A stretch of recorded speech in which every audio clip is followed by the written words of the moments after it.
Hi, and welcome to 6.02 Endo and Exothermic Reactions. These are the Common Core standards that we are addressing in this lesson. For more information, go to Course Information and click on Standards. The lesson objective is to distinguish between endo and exothermic processes, and you will be able to create and interpret a potential energy diagram for chemical reactions. A system is the container or entity that is of interest in a particular investigation. Examples of systems are an atom, chemical reaction, a cell, person, community, ecosystem, planet, solar system, or universe. When we begin to look at the heat of chemical reactions, we must be able to identify what is the system and what are the surroundings. So the system, in chemistry, the system is often defined as the chemical reaction or the physical change being examined. Everything else that is not part of that system is referred to as the surroundings. We have two basic vocabulary terms which you may already be familiar with. Endothermic refers to a system that absorbs energy from the surroundings. The system is going to increase temperature.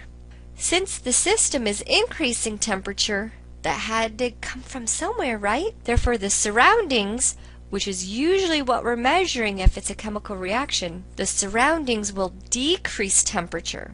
For an example, ice melting in your hand. If you had a piece of ice in your hand, it undergoes an endothermic process. The ice is the system, and it is absorbing energy from your hand. Therefore, your hand is the surroundings, and your hand is getting colder. Exothermic is the opposite. Exo, exiting, leaving. It is where the system is releasing energy to the surroundings. The system is going to decrease temperature because it is releasing that energy to the surroundings. The surroundings, which is usually what we're measuring, will increase temperature. For an example, a fire burning. If you burn or have a fire, the surroundings are going to get warmer. You have to be very careful. When we're in chemistry, oftentimes we're doing a particular reaction, and in the reaction, it will have, two reactants. They're reacting, you form your products, and the products are what we are measuring the temperature of. Or if it's in water, we're measuring the temperature of the water. So you have to be very careful when you see a temperature change. Are you measuring the temperature of the system or the surroundings? Many students have trouble with this because you're actually measuring the temperature of the surroundings. How exactly does heat flow? Take this coffee cup for an example. We pour some hot coffee into this cup. Well, we see that heat will flow from the coffee to the mug. After we pour the coffee into the mug, we will see that the heat will continue to flow from the mug to the plate and the table. Heat always flows from hotter to cooler objects. And finally, the third arrow, we see that the heat will also flow from the coffee to the air, which is at a lower temperature. The important thing to realize is that heat is flowing in all sorts of directions, and we're losing the heat. We're really not losing it, we're just transferring it somewhere else.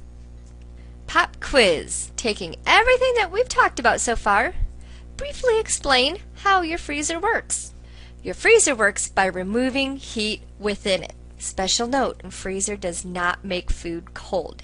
It removes the heat. Here we have several types of phase changes and a bonus biology word. Pause this recording, identify each as either an endothermic or exothermic process. When you have it completed, hit play and the answers will be revealed.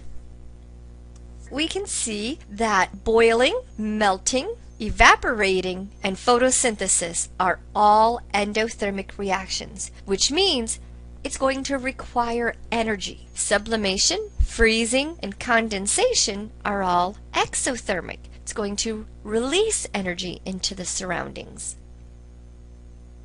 Here's another representation to make it a little bit easier for you. If we're going from solid to liquid to gas, that is an endothermic process. It requires heat or energy in order for that to occur. The opposite is true. If you're going from gas to liquid, liquid to solid, we have to remove energy from it, and that is an exothermic process.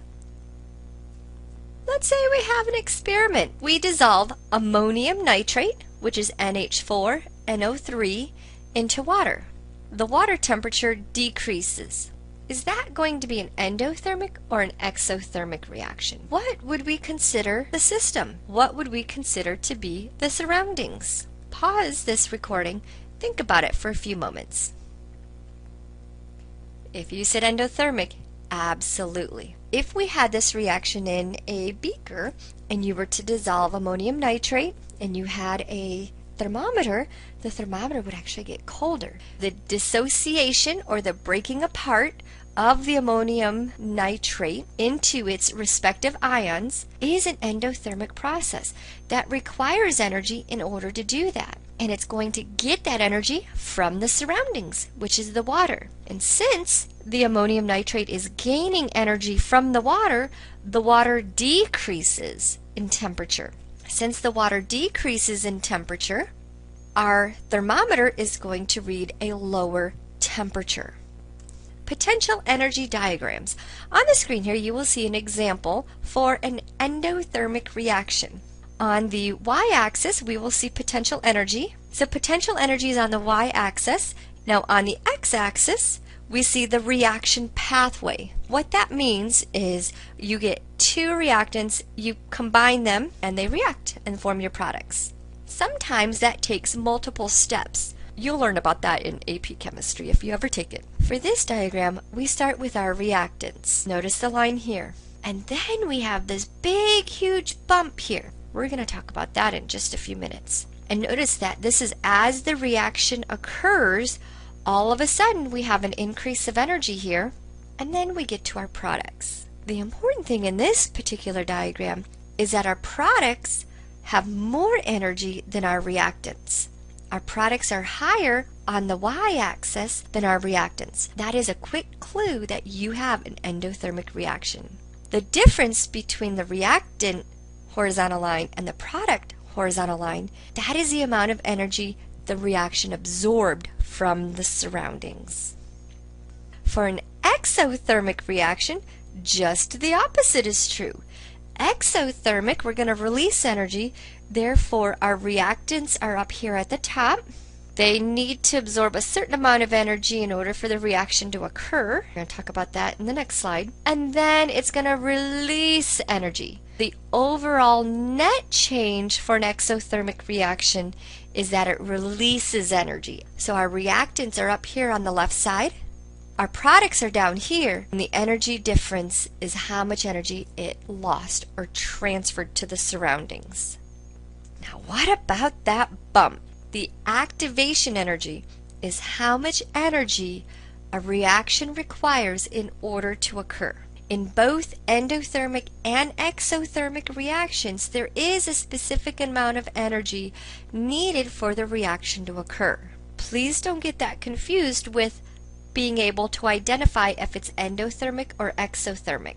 Remember, with endothermic, our net change from reactants to products is a positive energy. When we look at our energy of reactants, energy of products, we had more energy in our products. For exothermic, our net change from reactants to products is that we have lost heat, we have lost energy, we've transferred it somewhere else. Every reaction has an activation energy, the energy required for the reaction to start.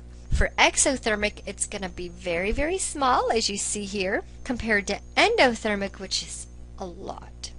Here's a challenge. Design an experiment in which you can determine if a reaction is endothermic or exothermic.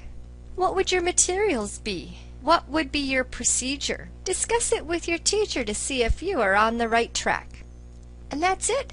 That is endothermic and exothermic and potential energy diagrams. Thank you so much and have a great day.